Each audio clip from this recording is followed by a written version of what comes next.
Hello students, welcome back to PractiLearn and this is Jyoti your physics mentor.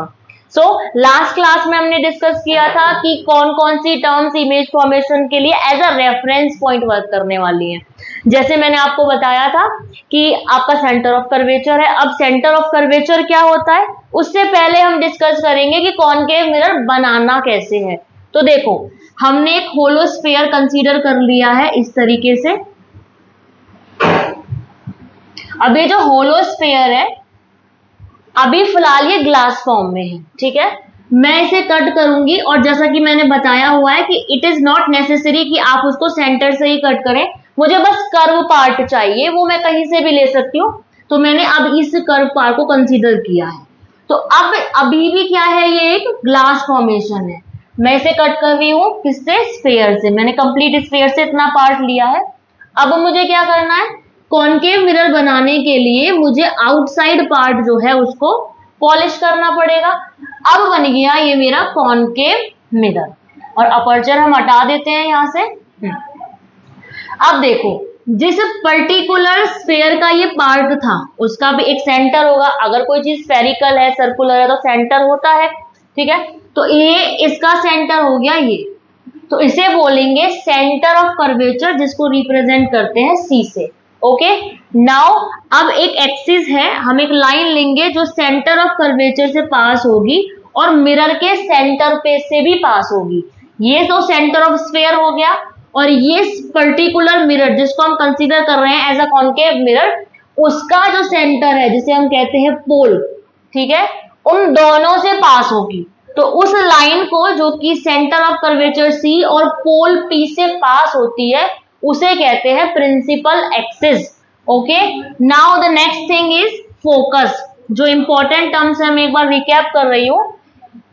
Focus के लिए मैंने आपको theoretical भी बताया था और मैथमेटिकल भी एक्सप्लेन किया था कि देखो, थ्योरेटिकल क्या था कि जितनी भी मेरी पैरेलल बीम है, पैरेलल इन द सेंस कि मेरी प्रिंसिपल एक्सिस के जितनी भी बीम पैरेलल है वो एक पर्टिकुलर पॉइंट से पास होगा आफ्टर रिफ्लेक्शन। देखो, रिफ्लेक्शन के बाद ये सारी जो रेज है वो एक पर्टिकुलर पॉइंट से पास हो रही है, तो इस पॉइंट को बोलते हैं फोकस। एफ से रिप्रेजेंट करना है और इसे कहते हैं फोकस। ओके, अब आ जाती है बात लेंथ की कि लेंथ कौन कौन सी होती है। तो देखो, ये सेंटर है स्फीयर का और ये आउटर पार्ट है स्फीयर का। तो सेंटर और आउटर पार्ट के बीच का डिस्टेंस क्या होता है, सबको पता है, रेडियस कहते हैं उसको। तो ये तो हो गया रेडियस, ठीक है।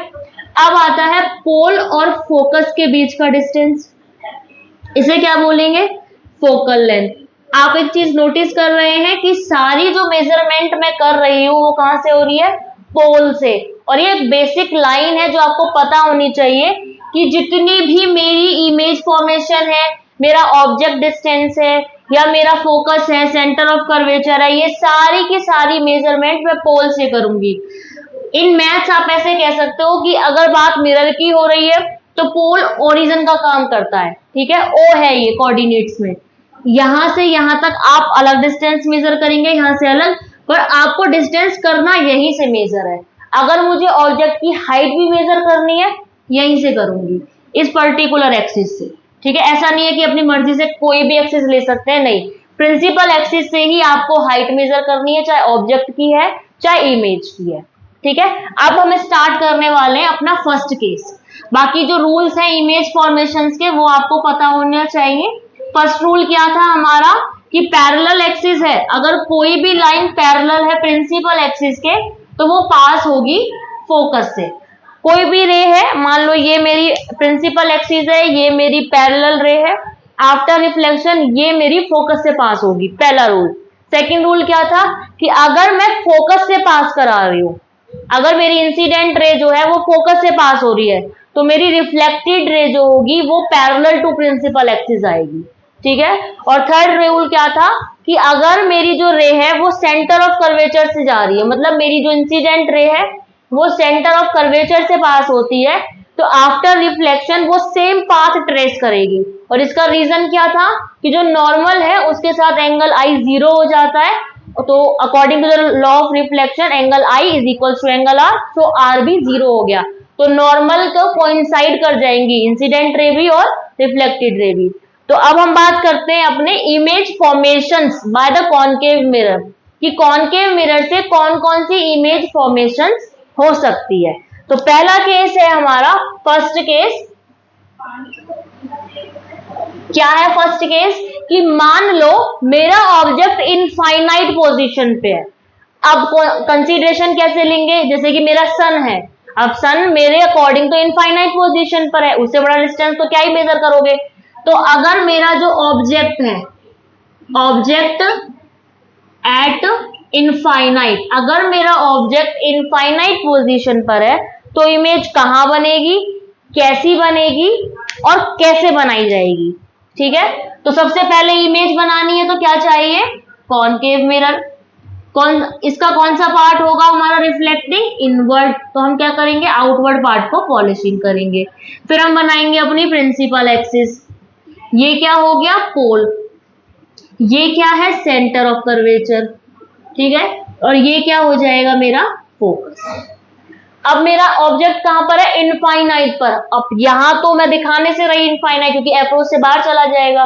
तो हम मान लेते हैं कि मेरे इनफाइनाइट पोजीशन से जो रेज आ रही है वो पैरेलल आएंगी टू द प्रिंसिपल एक्सिस। ठीक है, अब जो ये रेज आ रही है प्रिंसिपल एक्सिस के पैरेलल, आफ्टर रिफ्लेक्शन कहां से पास होगी? रिमाइंड करो वो रूल जो मैंने आपको बताया था कि अगर मेरी जो बीम है वो प्रिंसिपल एक्सिस के पैरेलल है तो आफ्टर रिफ्लेक्शन वो एफ से, दैट मीन्स फोकस से पास होगी।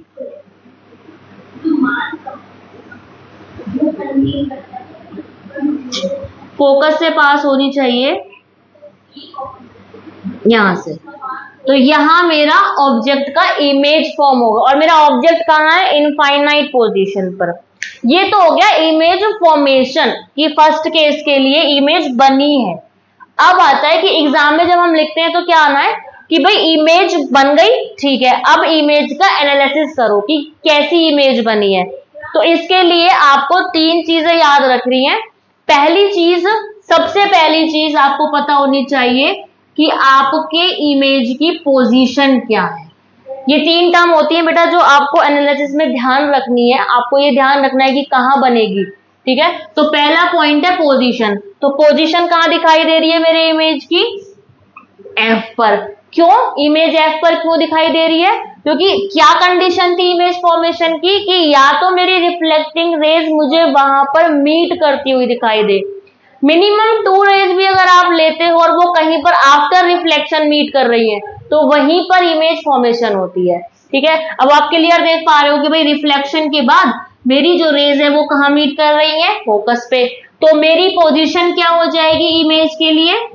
Focus. First point clear. Second point, अब आपको देखना है कि इमेज जो है उसका साइज कैसा है। ध्यान से देखो, मेरे इमेज का साइज कैसा है? स्मॉल, हाईली डिमिनिश्ड, बहुत छोटा, पॉइंट लाइक स्ट्रक्चर। तो दूसरी चीज क्या एनालाइज करना है आपको? साइज कैसा है। कैसा साइज है मेरा? बहुत छोटा, तो मैं इसको हाईली डिमिनिश्ड लिख सकती हूं।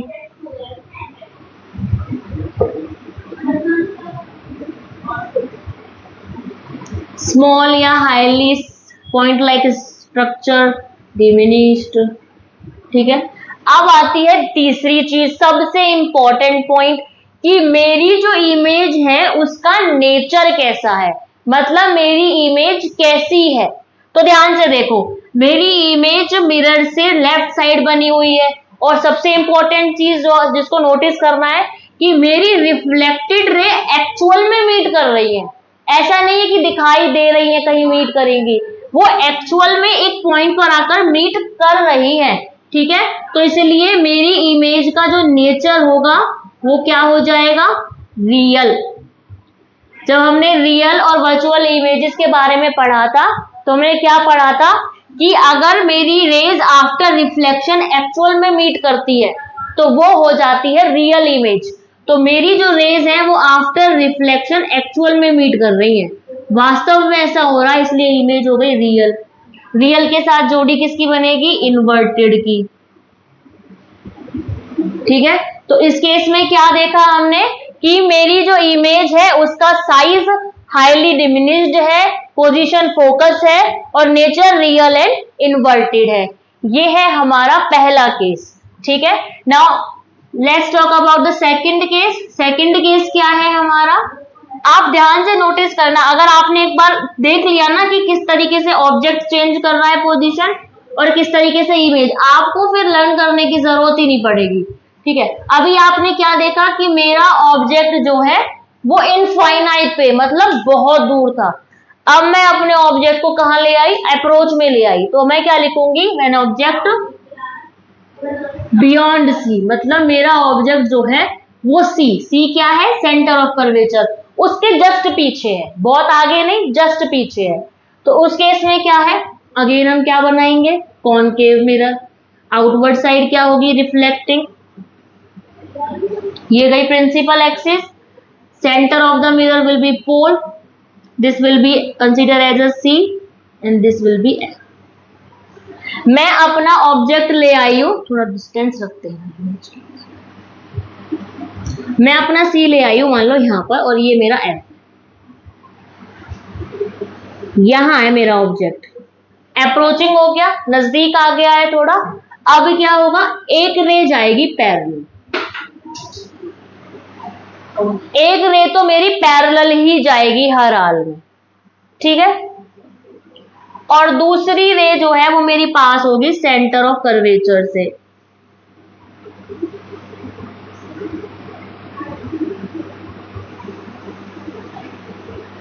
इस तरीके से। ठीक है, अब देखो हमने दो ही रे कंसीडर क्यों करी है, पहला क्वेश्चन, क्योंकि इमेज फॉर्मेशन के लिए सिर्फ दो रेज का मिलना भी बहुत है। मेरा जो बेसिक रूल है वो ये है कि अगर आफ्टर रिफ्लेक्शन कोई दो ray, reflected rays that means meet करती है, इंटरसेक्ट करती है, वही मेरी इमेज फॉर्मेशन हो जाती है। ठीक है, तो वही हम फॉलो कर रहे हैं कि दो रेज ली है मैंने, तो एक रे जो मेरी पैरेलल जा रही है वो कहां से पास होगी, फोकस से। यही रूल था, रूल्स, बस रूल्स पे चलिए सब हो जाएगा। ठीक है, अब सेकंड देखो, अब मेरी रे कहां से पास हो रही है, सेंटर ऑफ कर्वेचर से। और मुझे क्या बनानी होती है ऐसे केस में कि भाई रिफ्लेक्टेड रे भी कहां जाएगी, सेंटर ऑफ कर्वेचर से। क्यों, क्योंकि हमें क्या बनाना था यहाँ पे, नॉर्मल। और जैसे ही मैं नॉर्मल बनाऊंगी, मेरा आई और मेरा आर दोनों एंगल 0 हो जाएंगे, तो वो रिट्रेस करेगी पाथ को। तो मेरी जो इमेज फॉर्मेशन है वो बन रही है यहां, ये है मेरा इंटरसेक्टिंग पॉइंट। मैंने आपसे क्या कहा था कि जहां पर मेरी दो रेज मीट कर जाएंगी वहां मेरी इमेज फॉर्मेशन हो जाएगी। तो मेरी इमेज फॉर्मेशन हो रही है यहां पर, जहां मेरी रेज जो है वो मीट कर रही है। ये है मेरी इमेज फॉर्मेशन। आप देख पा रहे हो इजीली कि देखो, सबसे पहले चीज जो आपको दिखाई दे रही है, जो हमें एनालाइज करना है, वो क्या था, पहला पॉइंट पोजीशन। क्या पोजीशन है इमेज की, ध्यान से देखेंगे सभी कि देखो ये तो मेरा ऑब्जेक्ट है, इसको नाम दे देते हैं ए और बी, और ये मेरी इमेज है ए डैश एंड बी डैश। देखो पहले कंसीडर करते हैं पोजीशन। क्या पोजीशन है मेरी इमेज फॉर्मेशन की, कि मेरी इमेज जो है वो सी और एफ दोनों के बीच में बनी है। तो आप डायरेक्ट लिख सकते हो कि पोजीशन क्या है, बिटवीन सी एंड एफ। ठीक है, दूसरी कंडीशन क्या है यहां पर, अब मैं बात करूंगी यहां पर साइज की। अगर आप थोड़ा ध्यान देना तो मेरी इमेज का साइज मेरे ऑब्जेक्ट से साइज से थोड़ा कम है, मतलब स्मॉलर देन ऑब्जेक्ट है। तो आप डायरेक्ट लिख सकते हैं as it is smaller than object, कि मेरी जो इमेज का साइज है वो मेरे ऑब्जेक्ट से छोटा है। ठीक है, नाउ है थर्ड पॉइंट, वो क्या है कि अब बताओ कि मेरा जो इमेज फॉर्मेशन हुआ है वो किस नेचर का हुआ है, विच इज इंपॉर्टेंट। तो क्या नेचर है, देखो अब भी क्या हुआ है कि मेरी रेज जो है, जो रिफ्लेक्टेड रेज है, वो रियल में मीट कर रही है, एक्चुअल में मीट कर रही है। ये रहा हमारा इंटरसेक्टिंग पॉइंट। तो ये क्या बनेगी, पहली बात तो बनेगी रियल। अब दूसरी चीज आप देख पा रहे हैं कि मेरी, मान लो मेरा ऑब्जेक्ट ऐसे था, ये टिप है इसकी इस तरफ थी, लेकिन जब मेरी इमेज बनी वो ऐसे बनी है, टिप क्या है, डाउनवर्ड हो गई। तो तो ये इसका क्या हो गया, इन्वर्टेड पार्ट हो गया। तो ये बन गई real and inverted. This is the second case. क्या है सेकंड केस कि अगर मेरा ऑब्जेक्ट बियॉन्ड सी है तो पोजीशन, साइज और नेचर कैसा होना चाहिए इमेज का। तो क्या है, हमने देखा कि भाई एक रे जो है यहाँ और दूसरी रे यहाँ से पास हुई है सेंटर से और पैरेलल, और वो मीट कर रहे हैं after reflection eight point A. ठीक है, तो ये क्या हो गई, इमेज फॉर्मेशन हो गई क्योंकि एक्चुअल मीट हो गई। अब यहीं से क्लियर हो जाता है कि भाई पोजीशन क्या है, सी और एफ के बीच में है। साइज कैसा है, मेरे ऑब्जेक्ट से थोड़ा छोटा आया है तो स्मॉलर देन ऑब्जेक्ट है। थर्ड चीज क्या है कि भाई मेरी इमेज जो है वो मेरे ऑब्जेक्ट के उसमें रियल आई है क्योंकि एक्चुअल मीट हुआ है पॉइंट, लेकिन इन्वर्टेड आई है, उल्टी इमेज आई है। अगर मेरा ऑब्जेक्ट ऐसे है तो मेरी इमेज ऐसे आई है, तो इन्वर्टेड हो गया। तो ये है सेकंड केस। अब आते हैं थर्ड केस पे। अब हमारा ऑब्जेक्ट सिर्फ ना शिफ्ट करेगा आगे। आप ध्यान से देखो, जब मेरा ऑब्जेक्ट इनफाइनाइट पे मतलब बहुत दूर था तब मेरी इमेज फोकस पे थी। अब मेरा ऑब्जेक्ट क्या हुआ, अप्रोच में सी के बियॉन्ड आ गया, तो मेरी इमेज भी एफ से थोड़ी आगे आ गई। अब मेरा ऑब्जेक्ट जो है वो सी पे जाएगा तो मेरी इमेज भी थोड़ा आगे शिफ्ट हो जाएगी। बस यही पैटर्न चलेगा, जैसे जैसे ऑब्जेक्ट आगे जाएगा वैसे वैसे इमेज पीछे आएगी। सेम पैटर्न है, कुछ नहीं है। तो अब हम बात करते हैं थर्ड केस की। थर्ड केस क्या लिया है हमने कि मेरा जो ऑब्जेक्ट है वो कहां पर होगा, एट सेंटर ऑफ कर्वेचर। थोड़ा आगे आ गया मेरा ऑब्जेक्ट, ठीक है। ये है प्रिंसिपल एक्सिस, बार बार करने से याद हो जाता है। और ये है मेरा C point, F point. Okay, मैंने क्या कहा आपसे कि थर्ड केस में मेरा जो ऑब्जेक्ट है वो सी पर, एट सी होना चाहिए। ठीक है, एट सी। अब क्या है, मेरी रेज एक पैरेलल पास हो गई।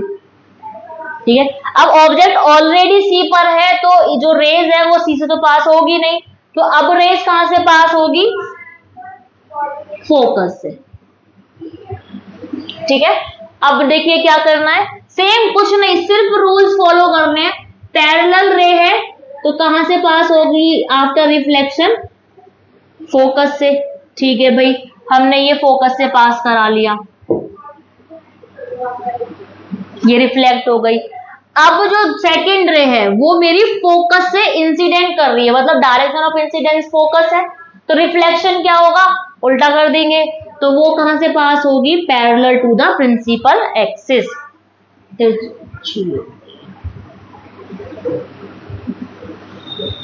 Parallel to the principal axis. अब ध्यान से देखिए, मेरी जो इमेज बनेगी वो यहां बनेगी, एट सी, एट सी बनेगी इस तरीके से। ठीक है, तो देखो अगर मैं नाम दूं तो ये ए है, ये बी पॉइंट है और ये हो गया ए डैश। ठीक है, अब आप ध्यान से देखिए, सिंपल था, कुछ भी नहीं था। मेरा ऑब्जेक्ट कहां है, सी पॉइंट पर है, एक रे गई है मेरी पैरेलल, आफ्टर रिफ्लेक्शन कहां से पास होगी, फोकस से, फर्स्ट रूल। ठीक है, सेकंड, अगर मेरा ऑब्जेक्ट जो मेरी इंसिडेंट रे है ऑब्जेक्ट की वो अगर मेरी फोकस से पास हो रही है तो कैसे जाएगी, parallel to principal axis after reflection. तो ये हो गया सेकंड रूल, ये मेरी रिफ्लेक्शन के बाद पास हो गई। और ये है मेरा इंटरसेक्शन पॉइंट, यहां पर इंटरसेक्ट करेगी मेरी रिफ्लेक्टेड रेज। तो अब मेरा ऑब्जेक्ट का जो इमेज है, ये ऑब्जेक्ट ये इमेज दोनों कहां पर आ गए, बिल्कुल एग्जैक्ट सेम पोजीशन पर, लेकिन नेचर डिफरेंट है दोनों का। ठीक है, तो अब क्या एनालाइज करना है हमको, पोजीशन, साइज एंड नेचर। तो पहला पॉइंट क्या है, पोजीशन। तो बिल्कुल एग्जैक्ट सेम पोजीशन पर है, ऑब्जेक्ट सी पर था और इमेज भी सी पर, तो पोजीशन तो हो गई एट सी। इमेज की बात कर रहे हैं हम, ये इमेज है। साइज की बात करते हैं, बिल्कुल एग्जैक्ट सेम साइज, जितना मेरा ऑब्जेक्ट उतनी मेरी इमेज, तो साइज जो है वो दोनों का सेम है। तो आप लिख सकते हो, सेम भी लिख सकते हो और सेम एज ऑब्जेक्ट भी लिख सकते हो। कि बिल्कुल ऑब्जेक्ट की तरह सेम होती है, कोई साइज में डिफरेंस नहीं है। ठीक है, अब तीसरा क्या है कि इसका नेचर बिल्कुल क्लियर दिख रहा है आफ्टर रिफ्लेक्शन, एक्चुअल में दोनों पॉइंट जो है वो मीट कर रहे हैं, तो ये क्या हो गई रियल, और उल्टी बनी हुई है, क्लियर है सबको इन्वर्टेड पॉइंट भी, तो नेचर क्या हो गया रियल एंड इन्वर्टेड। ठीक है, अब आते हैं नेक्स्ट केस पे। नेक्स्ट केस क्या है, अब मेरी इमेज शिफ्ट हो गई कहां पर, ऑब्जेक्ट सॉरी मेरा ऑब्जेक्ट शिफ्ट हो गया कहां पर, सी और एफ के बीच में।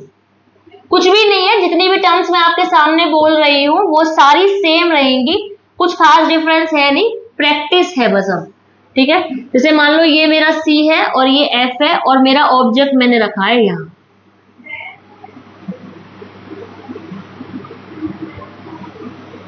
ठीक है, यहां मैंने ऑब्जेक्ट रखा है, अब क्या होगा, एक रे पैरेलल जाएगी, चली गई। ठीक है, दूसरी जो है मेरी रे वो कहां से पास होनी चाहिए, सेंटर ऑफ कर्वेचर से, तो जो पैरेलल है वो तो मेरी फोकस से पास हो गई ये। ठीक है, थोड़ा कर्वेचर बड़ा करना पड़ेगा रिफ्लेक्शन के लिए। अब जो दूसरी रे है वो मेरी सेंटर ऑफ कर्वेचर से पास होगी। जब मैं आपसे ये बोलूं ना कि सेंटर ऑफ कर्वेचर से पास हो रही है, तो इसका मतलब ये नहीं है कि रे पहले सेंटर ऑफ कर्वेचर पे जाएगी और फिर सेंटर ऑफ कर्वेचर से पास होगी, नहीं। इसका मतलब सिंपल सा ये है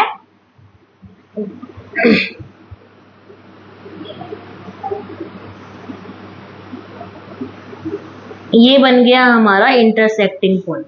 ध्यान से समझते हैं एक बार, देखो अगर जैसे मैंने आपसे बोला कि मेरी जो इंसिडेंट रे है वो सेंटर ऑफ कर्वेचर से आ रही है, तो इसका मतलब ये नहीं है कि सेंटर ऑफ कर्वेचर पे जाके रे वापस आएगी, नहीं। पहले मेरी रे सेंटर ऑफ कर्वेचर के डायरेक्शन से फॉल करेगी, उसके बाद रिफ्लेक्ट होकर सेंटर ऑफ कर्वेचर से पास होगी। ठीक है, तो यहां बनेगा मेरा इमेज फॉर्मेशन। अब कुछ भी बताने की जरूरत तो है ही नहीं, बार बार सेम चीज रिपीट हो रही है हमारे साथ। अब क्या लिखना है, सिर्फ और सिर्फ पोजीशन, साइज और नेचर। नेचर देखो सेम है, नेचर में तो कोई चेंज है नहीं, रियल और इन्वर्टेड है। ठीक है, पोजीशन क्या हो गई, बिहाइंड सी, मतलब सी के पीछे बनी है इमेज। और साइज क्या है, देखो क्लियर दिखाई दे रहा है, लार्जर देन ऑब्जेक्ट, तो मेरे ऑब्जेक्ट से जो साइज बना है वो क्या है, ज्यादा है, लार्जर देन ऑब्जेक्ट। क्लियर है यहां तक। अब आ जाइए नेक्स्ट केस पे, जब मेरा, अब देखो अब मेरा ऑब्जेक्ट कहां जाएगा, फोकस पे। अब मेरा इमेज कहां है, सी पे, तो ऑटोमेटिक अंडरस्टूड होना चाहिए कि अब मेरी इमेज जाएगी इनफाइनाइट पोजीशन पे। कैसे जाएगी देखते हैं।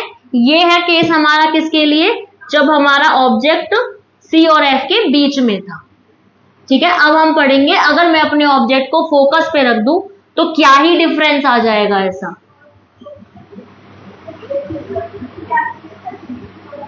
तो देखो मैंने अपना ऑब्जेक्ट रख दिया फोकस पे, फर्स्ट रे पैरेलल जाएगी, ऑब्वियस है, पैरेलल गई है तो फोकस से पास होगी, ये हो गई।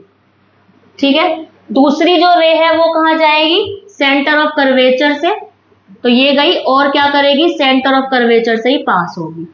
आप देख पा रहे हो क्लियर कि दोनों रेज ऑलमोस्ट पैरेलल है एक दूसरे के, तो बेटा ना तो ये यहां पर मीट करने वाले हैं, ना ही ये एक्सटेंडेड होकर यहां मीट करने वाले हैं। तो इस केस में हम क्या कहते हैं कि हमारी जो इमेज है रियल इन्वर्टेड है, दिख रहा है भाई यही कहीं बनेगी। ठीक है, लेकिन क्या चीज देख रहे हैं, लार्जर देन ऑब्जेक्ट, बहुत लार्जर, बहुत ज्यादा larger, very large, highly large बनेगी, क्योंकि दिख रहा है ना प्रिंसिपल एक्सिस से नीचे जाते जाते भाई बहुत बड़ी हो जाएगी इमेज, तो हाईली लार्जर होगी। ठीक है, लेकिन क्या चीज है, ये बनेगी एट इनफाइनाइट पोजीशन पर, बहुत दूर बनेगी इमेज। ठीक है, तो हम कंसीडर करेंगे कि वो केस होगा हमारा जब हमारी इमेज कहां बनेगी, इनफाइनाइट पोजीशन पे। क्लियर हो गया। देखो समझाने वाली तो कोई बात अब बची नहीं है, सारी टर्म से आप जानते हो, सारी टर्म्स डिस्कस हो चुकी हैं ऑलरेडी। ठीक है, तो ये पैरेलल है इसलिए इनफाइनाइट पे जाएगी इमेजेस की। अब आता है लास्ट केस जो कि थोड़ा डिफरेंट है, जिसके बारे में मल्टीपल टाइम क्वेश्चंस आते रहते हैं। वो है सबसे डिफरेंट, इसलिए उसकी इमेज हम थोड़ा डिफरेंट बनाएंगे।